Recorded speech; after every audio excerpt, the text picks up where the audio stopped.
Hey guys, iHeartRadio recently announced the launch of the first ever iHeartRadio Podcast Awards.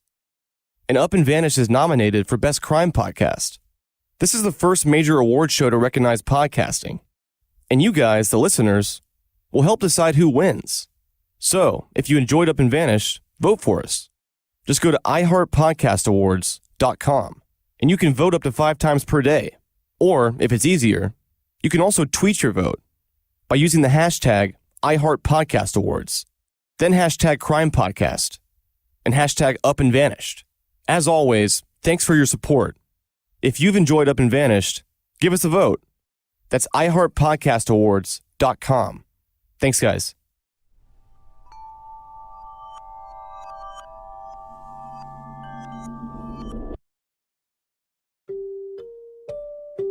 From Tenderfoot TV in Atlanta, this is Up and Vanished Q&A. Hi,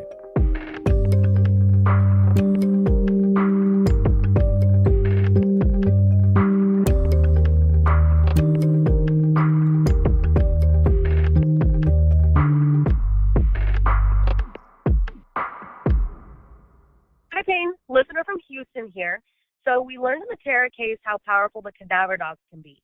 It seems to me that they could be a huge asset in potentially finding a body in the Crystal case. So my question for you is whether or not cadaver dogs have been involved already in the investigation, and if not, what's keeping them from being involved? Thanks so much. Here's a clip from Chris Halsney who can help answer that question.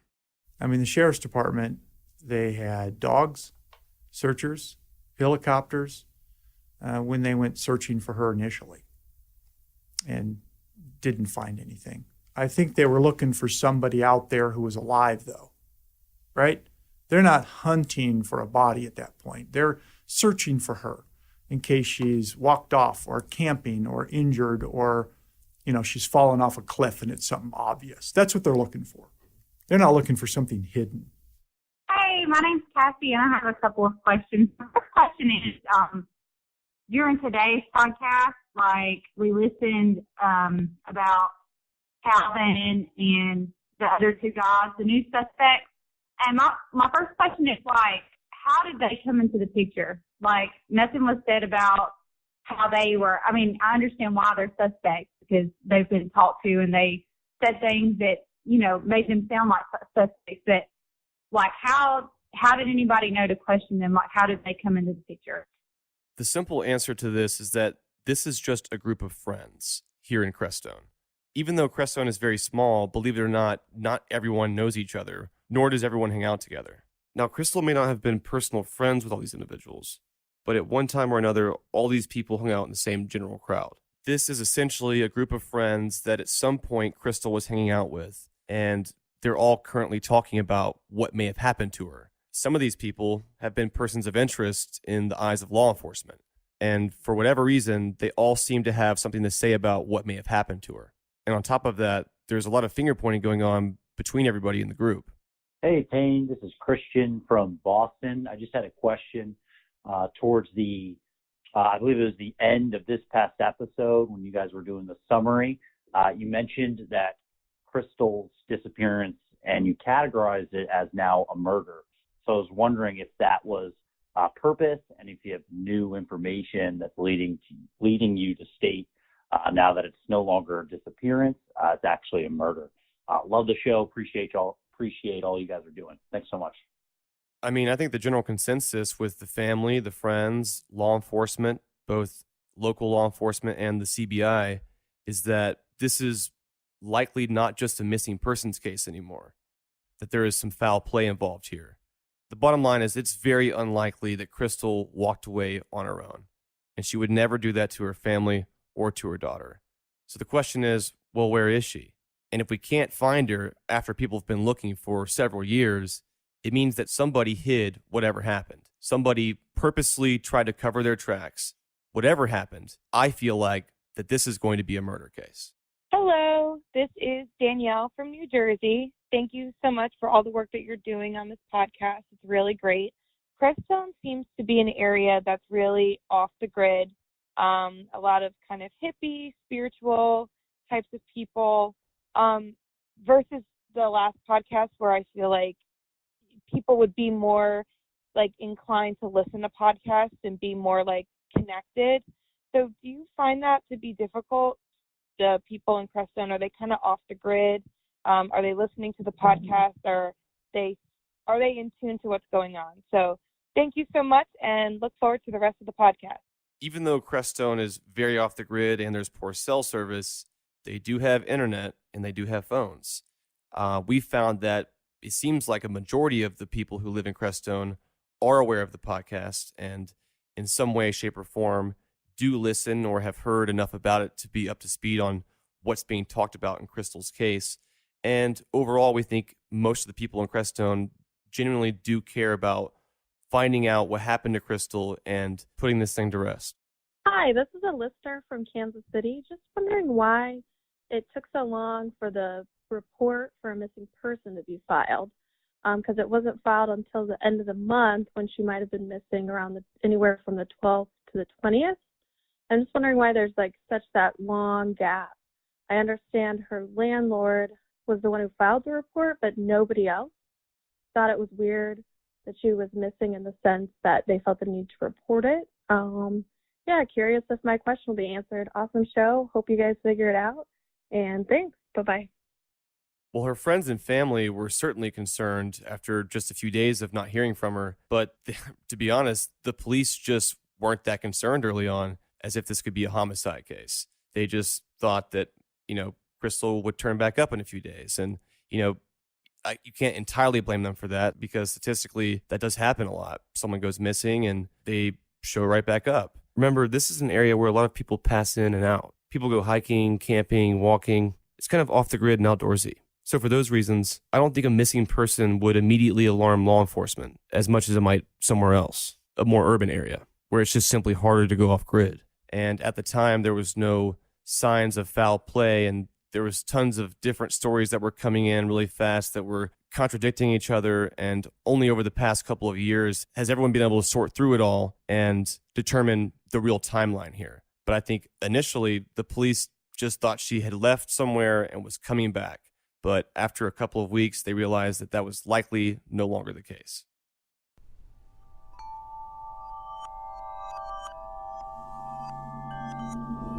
Today's show is sponsored by Talkspace, the online therapy company that lets you message a licensed therapist from anywhere at any time. All you need is a computer with internet connection or the Talkspace mobile app. That means you can improve your mental health even if you haven't had the time for it in the past. With Talkspace, get something off your chest whenever you need to. Talk about everyday challenges at work or at home, or just chat about life. There's no extra commutes, no leaving the office, and no judgments. With Talkspace, therapy is as easy as sending your therapist a message. Everyone has time for that.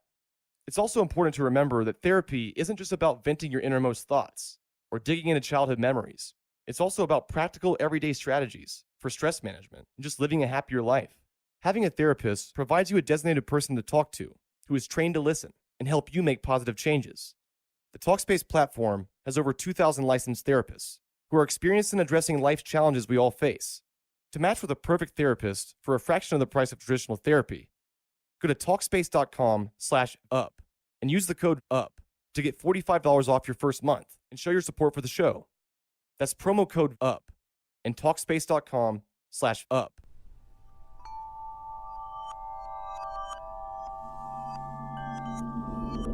Hey, Payne and Meredith. This is Jared calling. Longtime listener, first-time caller, and you've done an amazing job with Season 2. I'm loving it so far. But I had a couple questions.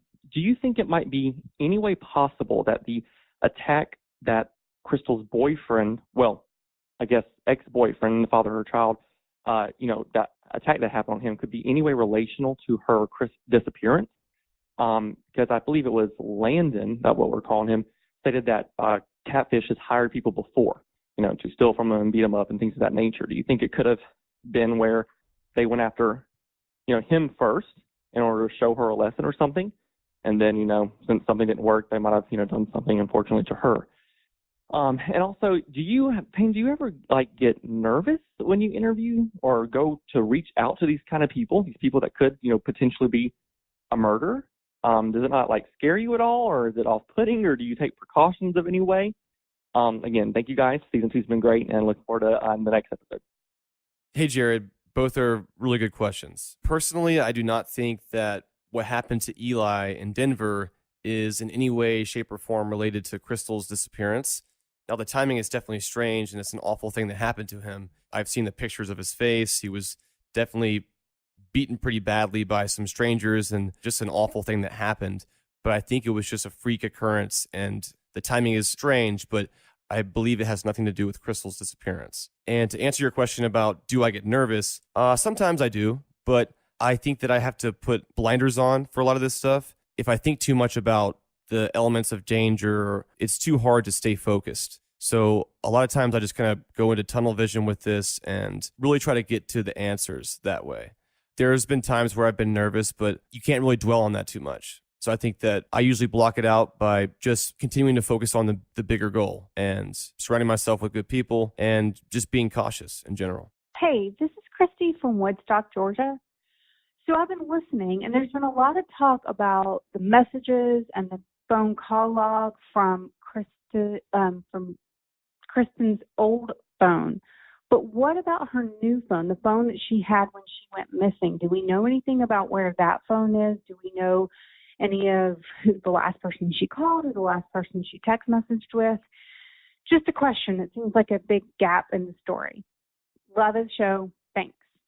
Since the beginning, Crystal's phone has been a huge mystery to us as we've dug into this case. Actually, in the next episode, we have a big portion of it spent just tracing back what exactly may have happened to Crystal's phone, her most recent phone that was in her apartment. Information on that phone, like who she was texting last or who she was calling last, is all very vital information if you're trying to figure out what happened to her. The last person she spoke to, that's stuff that we need to know. There's been a lot of mystery surrounding this particular phone, and it's too much to go into right now, but we spent the past several months trying to trace exactly what's going on here, and we think that we're pretty close to figuring it out. And in episode 8, we're going to spend a lot of time talking about this particular phone. We now believe that it is in the possession of the CBI and is being treated as evidence. Hi, Payne, and the rest of the UAV crew. This is Kimberly from Cincinnati. My question is in regards to the Crestone boyfriend. It mentions that he knew that Crystal was held against her will, but didn't say anything to the police. I was wondering if he had an explanation for that. If my significant other told me that they were essentially kidnapped and raped, I would go straight to the police. Not trying to victim blame at all, but that just was really concerning for me. Thanks for everything you do. I think a lot of people in Crestone are used to dealing with things themselves. As we've heard before, people here, quote unquote, police themselves. It's a mentality unlike we see in a bigger city. If you couple that with the fact that the sheriff's department is at least 45 minutes away, so I think just because of that reason in general, a lot of people try to handle things themselves here. And maybe that's what happened with the Crestone boyfriend in this story. Hi, guys. My name's Catherine. I'm calling from Denver.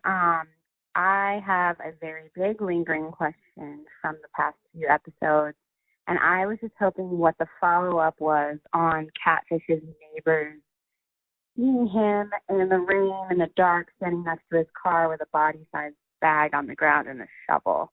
I have lots of other questions, but that's my main one, so I'm hoping you guys can go over that. And I look forward to the newest episode, and thank you again for bringing attention to her case. Bye. Personally, I've been very interested in this gold van story since the first time that I heard it. The message that was read in one of the previous episodes was actually a direct message that was sent from the person who saw this to one of the officers at the local sheriff's department. Since then, I have finally got in touch with that person, and we've spoke more about it, and I have some more details about what he remembers seeing, which I will be sharing in the next episode, as well as some other strange stories that have to do with gold vans around the Crestone area. Hi, Payne. This is Allison Day. I'm from Austin, Texas. I'm really impressed with how far you've come in this case so quickly. My question is about Catfish and his physical capabilities. I feel like we've heard some conflicting reports about that. On one hand, we got that, damning report from that couple saying that they saw him carrying around a large body-sized bag. And then on the other hand, you've got him saying he's so physically incapable he can't even clean his own house and needs Crystal to help him. It doesn't really seem like both could be true. If he's even unable to clean his own house, I don't think he'd be able to haul around a body-size bag? And if he was doing that, then, did he really need Crystal? Was that just kind of a story for why she was there? Thanks for taking my question, and thanks for being my favorite podcast. To my knowledge, Catfish has never claimed that he's physically incapable of cleaning his own house. I think he just doesn't want to clean his own house. I think it's important to note that this particular person does have money in comparison to other residents of Crestone or to the people that have been hanging out with him in the past. He has a lot more money. So I think in some ways, people cleaning his house, which is just a little side job for people, he has the money to pay them, they need a job, and so they're cleaning his house. I think it has nothing to do with his physical capabilities of cleaning it himself.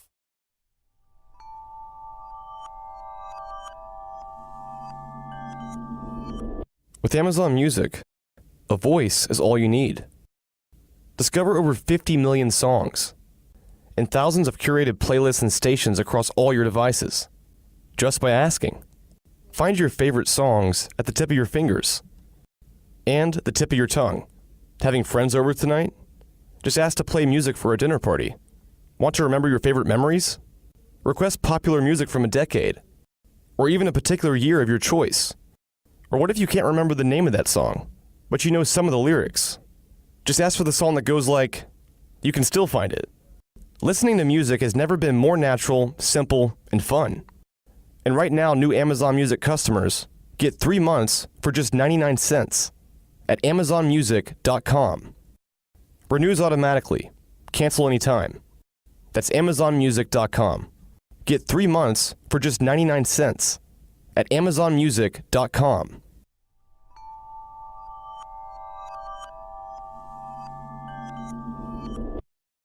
Hi, I was wondering, I just wanted to hear more about the issue about the sheriff's department and some of the maybe prestigious people that live in that area.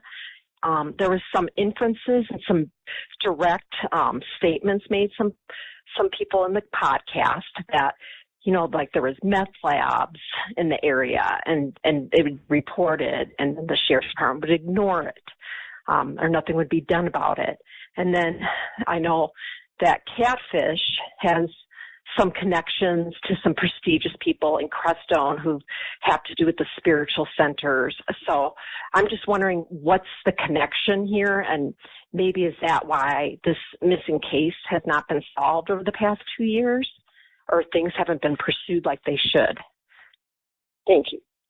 I feel like for a lot of people, the first thing they go to in their head is conspiracy, conspiracy. I'm the kind of person who likes to take a beat, and I usually don't believe in all the conspiracy theories out there. I don't think there's anything crazy going on here. I think, for one, the sheriff's department as a whole is, without a doubt, extremely undermanned and understaffed, and there's not much money going around there. And so I think with how large the area is, it's extremely difficult to stay on everything all the time. And if you're investigating a crime, which may take weeks, months, or years, you're always going to be pulled to the side with what's going on that day.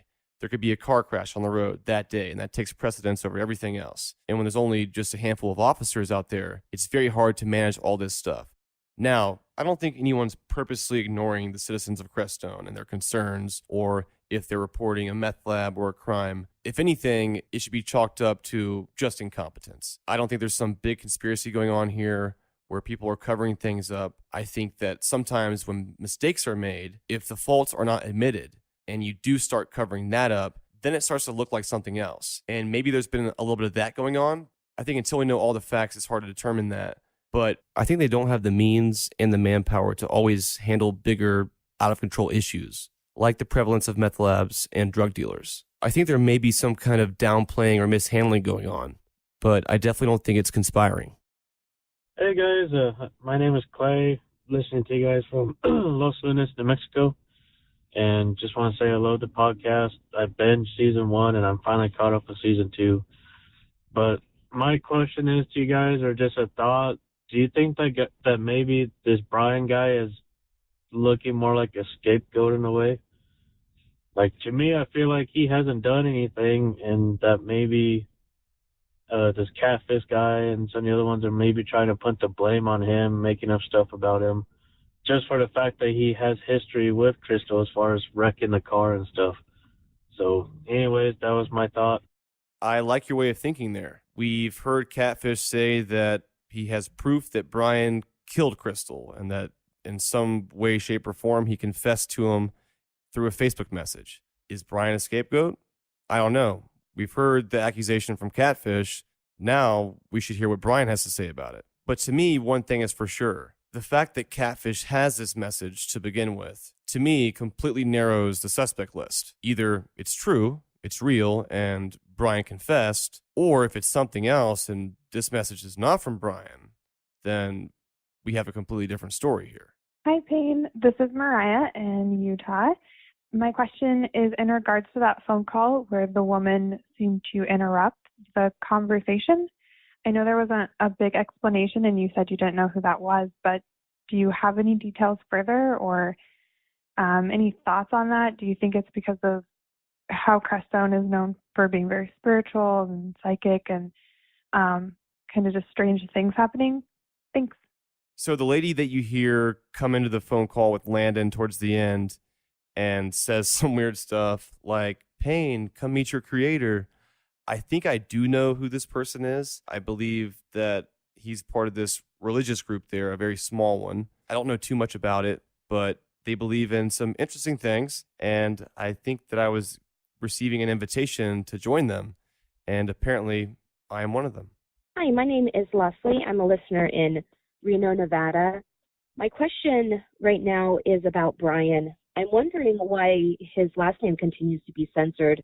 It seems like if there's a public record of Crystal filing a small claims suit, that his last name would be public knowledge. So I'm wondering what the reasoning behind that is. I love the podcast and am totally enjoying season 2. Thanks very much. Bye-bye. To be honest, we really don't have to censor anyone's name in the story.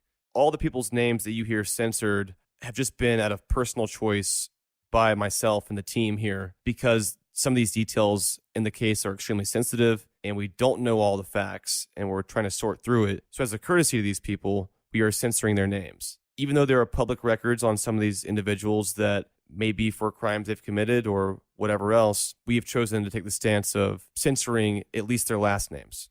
Hi, Payne. This is Bridget from River Falls, Wisconsin. I've been a fan of your podcast since they first started. Love them.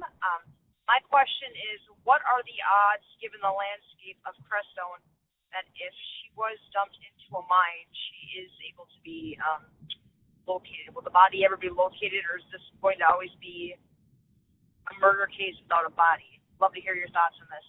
Thanks.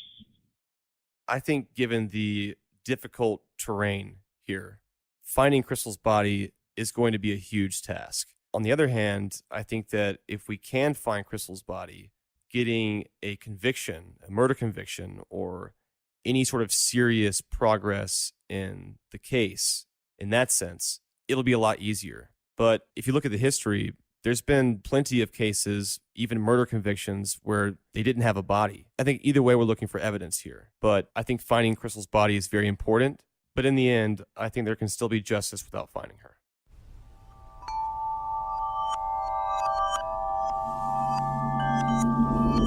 These days, you can get practically everything on demand, like your podcast. Listen whenever you want, whenever it's convenient for you. These days, you can also get your postage on demand. All you need is Stamps.com. With Stamps.com, you can access all the services of the post office right from your desk. Buy and print real U.S. postage for any letter and any package. And it's all available 24 hours a day, 7 days a week. It's simple. Just click, print, mail, and you're done. Stamps.com will even send you a digital scale. You can weigh your letters and packages and print the exact amount of postage every time. Here at Tenderfoot, we use Stamps.com all the time for every letter and every package. That's because there's no more trips to the post office. We can mail anything on our own time. So give Stamps.com a try. Right now, use UP for this special offer, a 4-week trial that includes postage and a digital scale. Don't wait. Go to Stamps.com before you do anything else. Click on the radio microphone on the top of the screen and type in the promo code UP, UP. That's Stamps.com, promo code UP.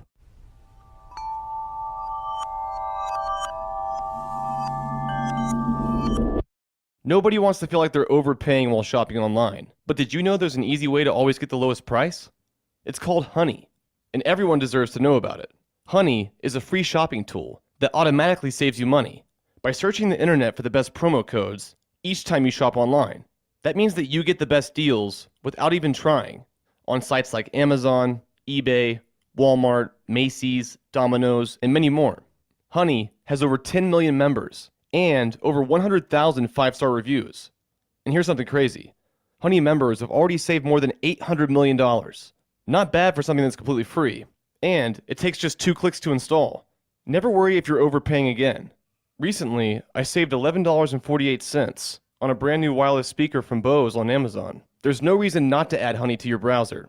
Today, it's free to use and installs in just 2 clicks. Get Honey for free at joinhoney.com/vanished. That's 2 words.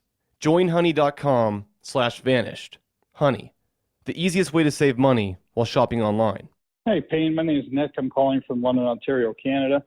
I've been listening to both your podcasts, both seasons, and I love them both. I think it's great the work that you're doing. The question I have, and it kind of relates to both seasons, is I just can't understand how you can get to the bottom of things and how you can do the investigations that you're doing with the crew that you have, but the people who are in charge in the state and the people who should be doing this and representing the people of that state and county, they can't come up with the same information that you are. Can you speak to that a little bit for us? I'd really appreciate it.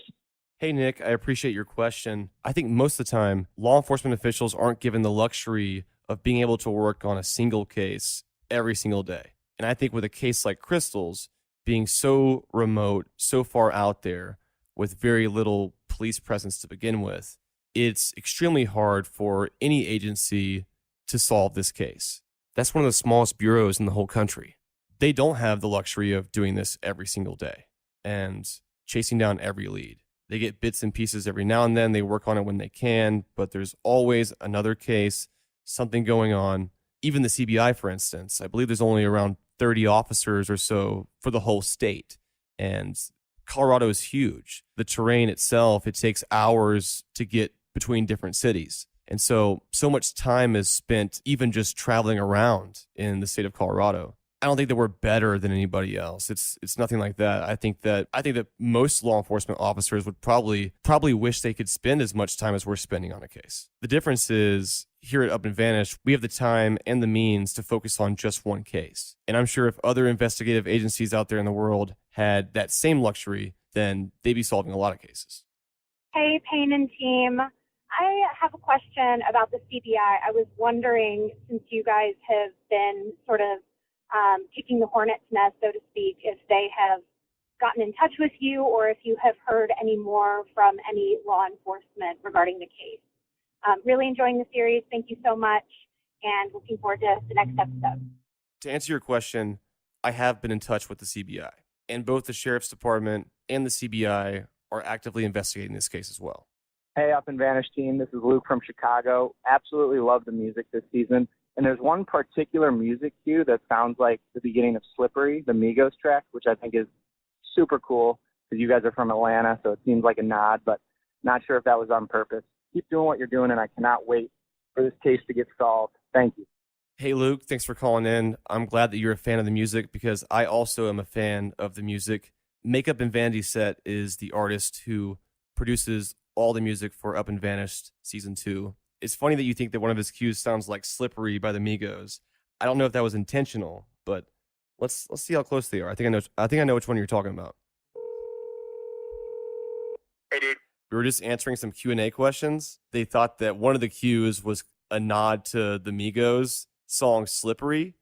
That's amazing. As much as I would love to say that it was a nod, and it may have been subconsciously, I don't know. I did not write that cue with that song in mind, but I absolutely love that there is a person out in the world that believes that, and I say, go for it. That's amazing.